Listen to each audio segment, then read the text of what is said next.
Here. Welcome to the Nurse Wellness Podcast. I'm so excited to have this conversation with you. So let's start by you telling everyone, who you are, what you do.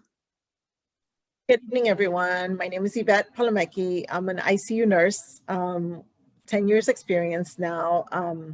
I am actually now a traveling nurse, and I've been away working with COVID since last March when it was really, really bad in New York. I started there and moved my way over to Texas and have been here in Texas ever since Houston is my hometown. I have not left the front lines yet. Yeah, well, first of all, I want to say thank you so much for your service because you're on the front lines and you're making the difference, with the patients day in and day out. So I want to say thank you personally. Thank you. I'm happy to do it. I think it's an honor for me to serve, doing what I do, what I love to do. Unfortunately, the outcomes haven't been all that great, but we continue to try every day, right? Absolutely, absolutely, and that's the heart of a nurse, right? We never give up. We're there, right? Good, Right, right. bad, ugly, or indifferent. We're there. Correct. So tell us a little bit about how this pandemic has impacted you personally. Personally, of course, I'm stressed out all the time. I can't see my friends like I want to.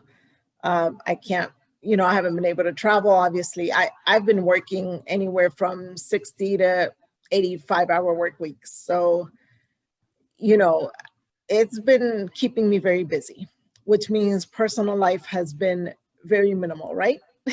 Absolutely. Yeah. Absolutely. For starters, I spent 3 months in New York, which it was supposed to be a 3-week assignment, and it turned into 3 months. So leaving New York City, I came back to Houston, Texas, where I reside.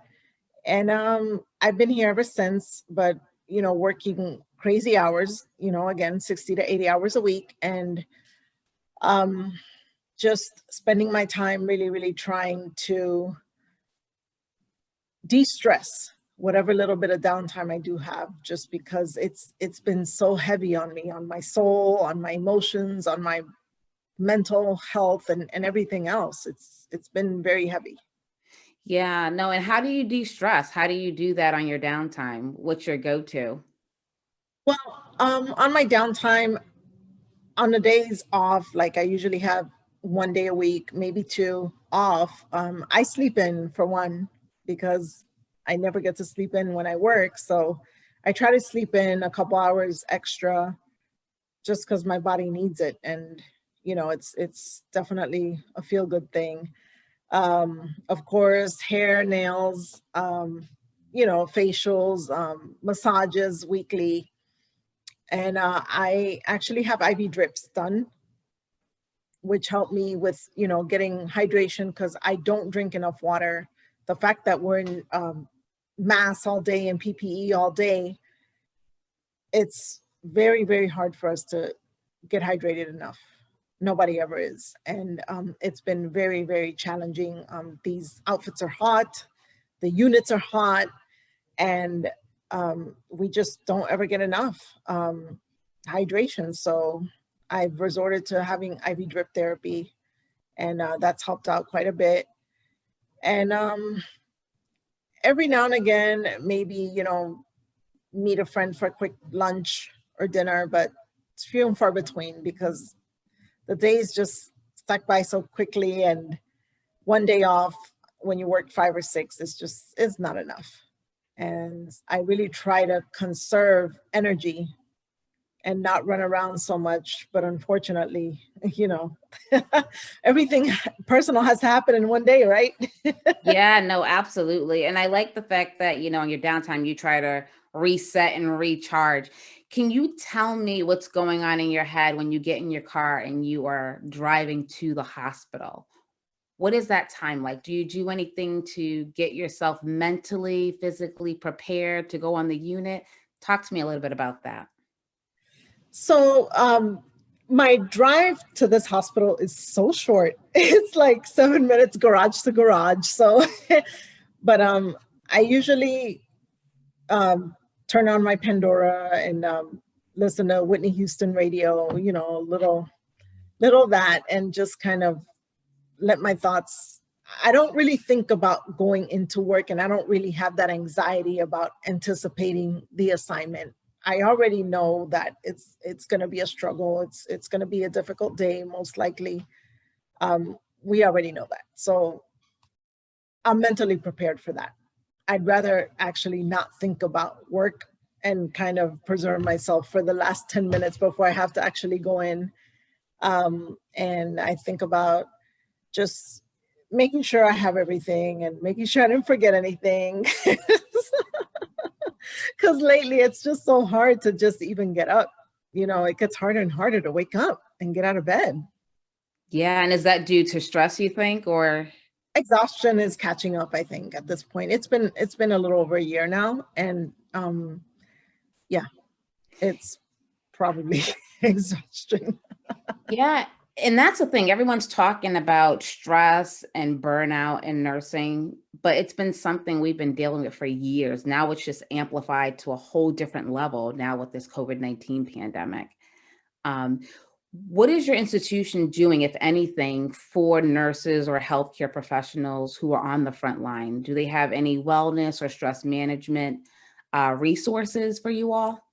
Well, they do have resources, and they actually came out with a new program that includes some counseling and other types of wellness sessions for us. It's just really hard when your schedule is very tight with work, because you're committed to so many hours per week, and if you're not off on a day that services are offered, then you know. And therapists are hard to come by. Believe it or not, they're busy. Yeah, no, definitely, definitely. I know a lot of healthcare institutions are, putting things in place, but then it's like, well, no one's using it. So Right, because we are so busy, and 70 to 80 hours a week is like, do I want to spend an extra 2 hours driving somewhere, or do I just save myself and stay in bed for an extra 2 hours? These are the choices that some of us are having to make every week. And I'll tell you what, I'm going to choose my bed every single time. I hear you on that one. I mean, that's just what it is. Yeah. And can you tell me what kind of conversations you have with your coworkers? Because I know as nurses, sometimes we normalize stress, before the pandemic, right? We kind of wear it as a badge of honor, like we can do everything, anything, right?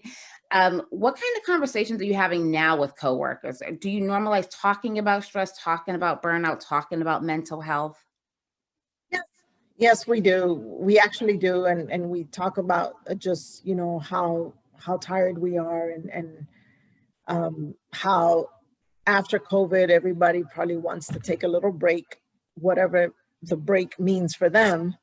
But definitely, yeah, we're all talking about it, and we're all talking about what it's going to look like after COVID for nursing. And, to be honest with you, if there was a shortage prior to the pandemic.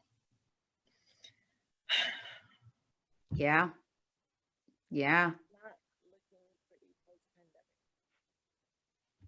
It's not looking pretty post-pandemic. Yeah. So, we already had a problem with the nursing shortage. And I think, this pandemic has just really increased that, because a lot of nurses have left the bedside, starting their own business or going into different professions that don't require direct patient care.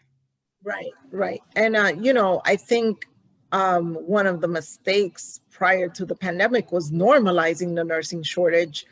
And it was kind of like one of those things where everybody knew we had to work short all the time, and we had to, basically just deal with the staffing issues. Now it's something that we can't overlook anymore. Absolutely. Absolutely. It's not.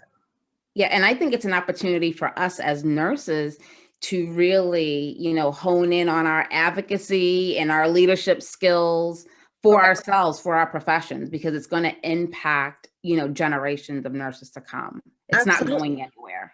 Absolutely. And I think, the way that the nursing shortage has been literally squeezed, you know, to capacity, like during this pandemic, there's going to have to be a major overhaul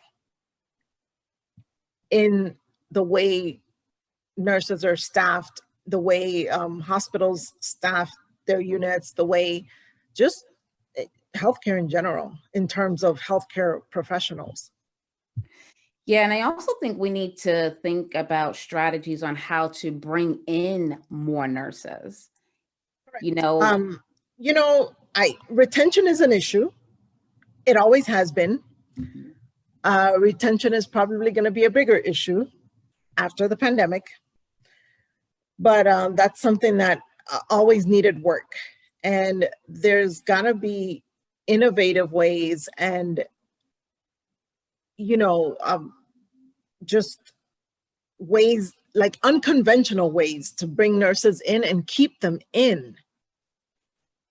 yeah, it definitely starts with the healthcare system now. I mean, you know, healthcare systems have a lot of work to do in terms of attracting nurses, retaining nurses, you know, because nurses who are there are stretched so thin that, you know, it's like enough is enough. Because, you know, as you know, stress can start impacting your physical health, your mental health, and then you have to make a choice, right? Is it me or is it the job? Right, right.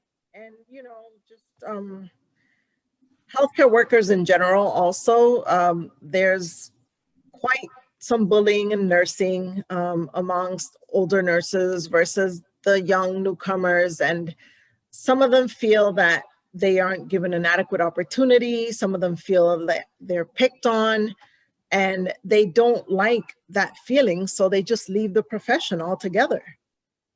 Yeah, I have heard of that, and I have been on the receiving end of that, I would Right. say, So have as a I. nurse in the ER nursing.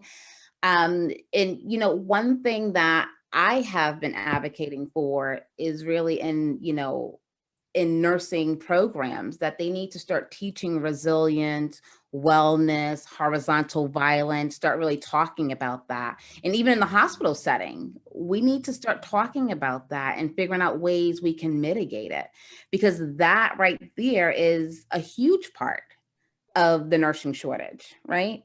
No, agreed.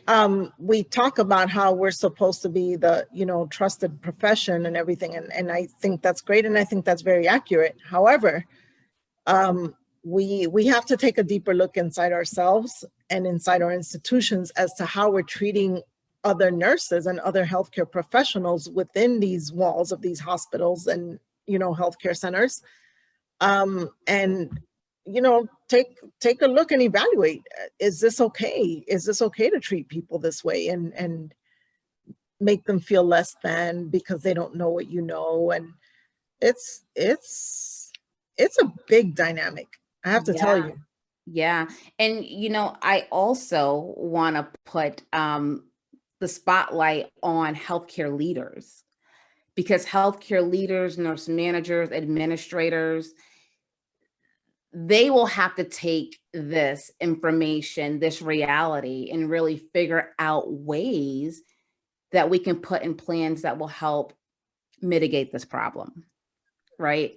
And many times, you know, nurse managers, nurse administrators, they don't have the training all the time to be leaders. Not everyone can be a leader, right? The title does not make you a leader. There are certain things or characteristics of a good leader, which is needed during a time like this. Correct. You're absolutely right about that.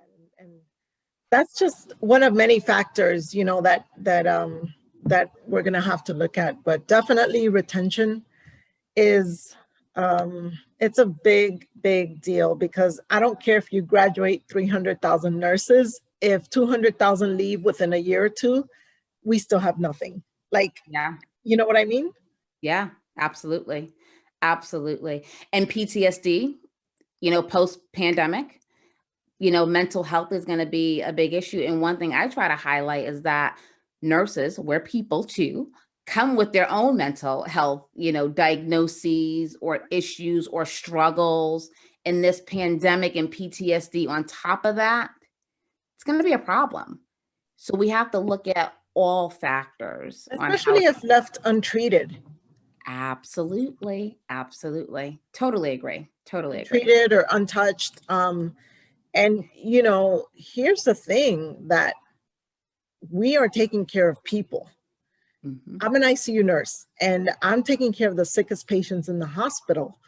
And if I am not well because I bring my own stressors to the job, and I'm stressed at work because I'm stretched thin, because my coworkers are mean to me, because management isn't being fair, or they're playing favorites, add that, and now you've just taken away literally a part of my soul that should have been dedicated to the patient. Now I don't have that left in me because I'm like, it's like a losing battle. Yeah, you're depleted. And I think once you start talking about your soul, we talk about mental, physical. When you start talking about your soul, we really got to do some, Oh, we got to do something. When we start talking about the soul and the yeah. spirit, we really have to do something. And you're so right, because, you know, when you start insulting your soul and your spirit, those things stick with you forever. That's the truth. You know, That's the truth. they truly do stick with you forever. And I want to talk to you a little bit of, I know you said you're stressed, you're tired, but you've been doing some great things for other nurses during this pandemic. I want to talk about some of the initiatives and programs and things that you have going on. Tell us a little bit about what you've been doing. So I actually started a Facebook group called Frontline Life. It's a healthcare club. So basically open to healthcare workers, not just nurses. I want to make that clear. It just so happens I'm a nurse. So of course, you know, but it's basically for those of us that have worked on the front lines. A lot of times when we get on platforms that are provided by these social media pages, we have different types of settings where we can go into and chat about the pandemic and about, you know, medical information and, you know, the latest on COVID and other things. However, sometimes those groups are open to the general public, and you know, the general public who has no medical knowledge come in and, you know, they insert their opinions, or they start like, well, you know, you chose to be a nurse, so that's your job. So, you know, just eat it, you know, and that type of thing. So none of us chose to go into this profession and not have enough PPE to wear during a pandemic. None of us chose this profession to go into a pandemic and work to the point where like our souls are literally depleted because of so much death. Nobody chose that. Nobody ever knew that would have ever happened. So, you know, sometimes the platforms get a little too messy, and healthcare workers such as me, I'd rather reserve my opinion or whatever I'm going to say, because I don't want the backlash that way, because it's not necessary and it doesn't help. So I created this platform for us to have a safe space to talk and to just, you know, disperse information that's accurate, that's up to date, talk about processes in different states or different facilities, and just, you know, vent and just let everybody know that we're all here for each other and we all support each other. No, that's awesome. I think that that is wonderful. And you know what I tell people, people always say social media is so bad, but you have to use social media. You cannot allow social media to use you. That's So correct. I'm on social media, something like your group, you know, Frontline, is it called Frontline Life. Frontline Life? You know, Yeah. you can So tap it's into like a that. lifestyle, like a lifestyle. Yes, yes. No, I love it. So Frontline Life, people can find this group on Facebook, you said. Are you on any other social media platforms? Yes, we're on Instagram, frontline_life_media, and Twitter as well, the same, frontline life, frontline_life_media. And we just started a YouTube channel, so I'll be placing my videos and all my media interviews on there for people to see. And I also have, oh, my website, www.frontlinelife.co. And there I actually built a little retail shop. So I have t-shirts, masks, socks, travel mugs, bags, little things, with the logos, and just to kind of, make it like a whole lifestyle thing. That is awesome. I love it. I love it. So we'll put all that information out for people listening. They can definitely connect with you. And I just want to say something. We're in the middle of a pandemic. You're an ICU nurse, stressed, busy, working over 40 hours a week, and you're still trying to take care of other nurses and healthcare workers. I think that's amazing. Well, that is amazing. Thank you. It's what I do. It's what I do, and I do have an ability to bring people together. And I think that at this time, we are such a niche right now because we know each other's pain. And I hadn't really seen anybody else doing anything. And so I said, well, maybe if we can get us together eventually, when the country opens up more and we can get more people vaccinated, I'd like to start meetups in different cities and, frontline friends gatherings and things. So I'd really, really like to connect with people in other parts of the country and even the world, because this is something that hopefully we don't ever have to live again. But the experience has been priceless. I've shed my share of tears, but I've also had great moments with great people, and I wouldn't change it for the world. Yeah, no, absolutely. I think one sweet thing about this pandemic is the internet, to connect with so many different people you've never met in person, but you love, and you create these super awesome relationships. It's been amazing. It's been amazing. It really has. It really has. And because I've posted my story starting from New York online, people have been able to see and kind of follow that. And so it's now kind of building on to that. What started a year ago is now, look, here's, a website, here's a group page, here's, different platforms where I'm featured, and I've had some media coverage. So I've been fortunate actually to have my voice heard on multiple occasions on big platforms. So I figured that if I had the platform, why not? Awesome. And I think that that's key if we have platforms, because you represent all of us. So I thank you again for that. I thank you. And before we get to our rapid fire, do you have anything you would want to say to someone considering nursing, or a nursing student who's in school getting ready to enter the field? Do you have any advice, words of wisdom? What I would say is it's definitely a yes. Go ahead and do it. Nursing is great. I still wouldn't choose anything else right now. Be flexible though. Things aren't going to be textbook. Things are not going to be classroom-like. It's not going to be what your ideal is, like Grey's Anatomy or anything like that. Please don't. Let's just not. That is hilarious. Yes. No, but that's great. But advice. It's true. Yes. Yeah. I think agility is huge. We definitely have to be flexible just in life. So yeah, definitely. And, actually, I started as an ICU nurse 10 years ago. And at the 2-year mark, I moved to a different hospital that had multiple ICUs, like 9 different ICUs, and I became an ICU float. So I did every specialty, and I just went around and I learned so much. I broadened my knowledge. I met so many people, and I became so flexible because I never knew where I would be the next day. And so it's helped me so, so much. So definitely being flexible is probably the main takeaway from all of this. Yeah, no, absolutely. Thank you. And explore your options, because the options are limitless. Absolutely. Absolutely. All right. Any last words you want to say before we get to our rapid fire and wrap things up?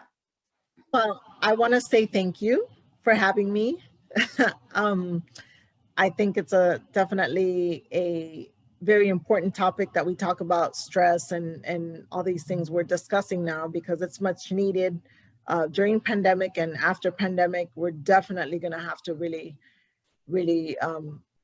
take care of people, because there's going to be a lot of broken nurses and a lot of broken healthcare professionals, just by what's happening, Yeah, no, So absolutely. I appreciate you setting up this platform and definitely having me as a feature. And I'm happy to be here. Yeah, we're definitely going to have you back. We will definitely have you back. I'm All working on right. other things too. So by then, yeah, I have more to come. Yeah, no, we want to hear about it so we can get the word out so people can join you in your efforts. So Thank you so much. I really appreciate it. yeah, more than welcome. All right, rapid fire. The first thing that comes to your mind, I want you to just share it with us. Wellness means. Wellness means a healthy state of mind. Awesome. I know I'm stressed when. I know I'm stressed when my chest hurts. I think it's too late then. Let me tell you why I said that, because I have a habit of minimizing my stress and minimizing like my problems, or maybe it's denial. I don't know. We have to work on that. Right. My go-to stress management solution is A glass of wine.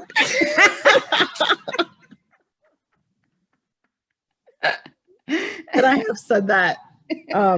It really is. Yeah, that's okay. That's okay. The last time I had a belly laugh was. Oh my gosh. Probably 2 weeks ago. Tell us more. I fell in the water and a surfboard hit me over the head. Jeez. But it was fun. It was fun. Okay. I didn't get hurt. So I was laughing because I was just having so much fun that, it didn't matter. That is awesome. Laughter is so great for the soul, the It mind, the really body, is. everything.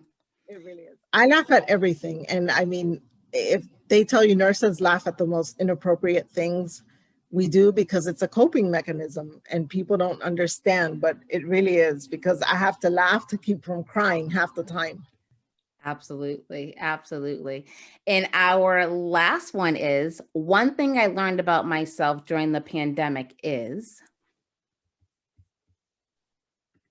I am stronger than what I thought.